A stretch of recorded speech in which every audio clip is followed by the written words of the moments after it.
سيدنا ومولانا محمد وعلى آل سيدنا ومولانا محمد وبارك وسلم. عن جابر رضي الله تعالى عنه قال قال عمر لأبي بكر يا خير الناس بعد رسول الله صلى الله عليه وسلم. فقال أبو بكر أما إنك إن قلت ذلك فلقد سمعت رسول الله صلى الله عليه وسلم يقول ما طلعت الشمس على رجل خیر من عمر. رواہ الترمذی.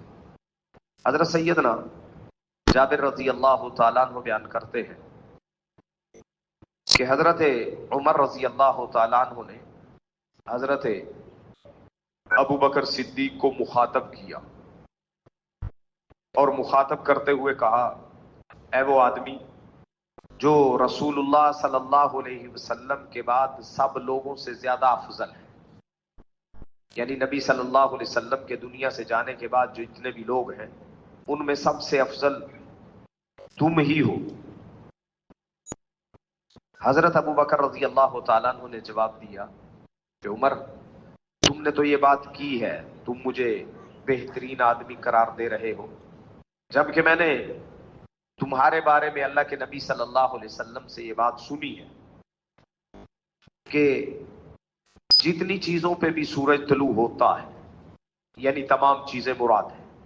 یہ محاورہ ہے، ساری چیزیں ساری مخلوق مراد ہوتی ہے. ساری مخلوقات میں جتنے بھی لوگ ہیں ان میں عمر بہترین آدمی ہے.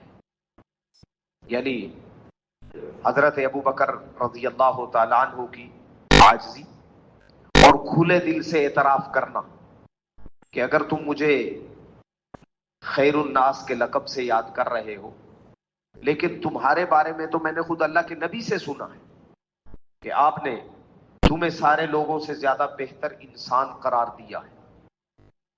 کھلے دل سے صحابہ ایک دوسرے کے رتبے کو تسلیم بھی کرتے تھے اور پھر دیگر صحابہ لوگوں کے سامنے بیان بھی کرتے تھے.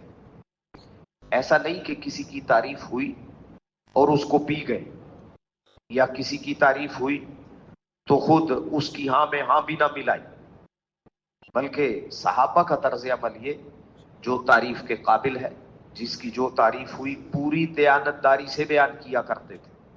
اور سیدنا عمر رضی اللہ تعالیٰ عنہ کی عاجزی ایسی تھی، خصوصاً جب آخری وقت آیا اس وقت اپنا چہرہ زمین پہ رگڑنے لگے اور بار بار کہنے لگے کہ اگر عمر تم ہلاک ہو جاؤ گے، اگر تمہارے رب نے تمہیں معاف نہ کیا تم یقیناً ہلاک ہو جاؤ.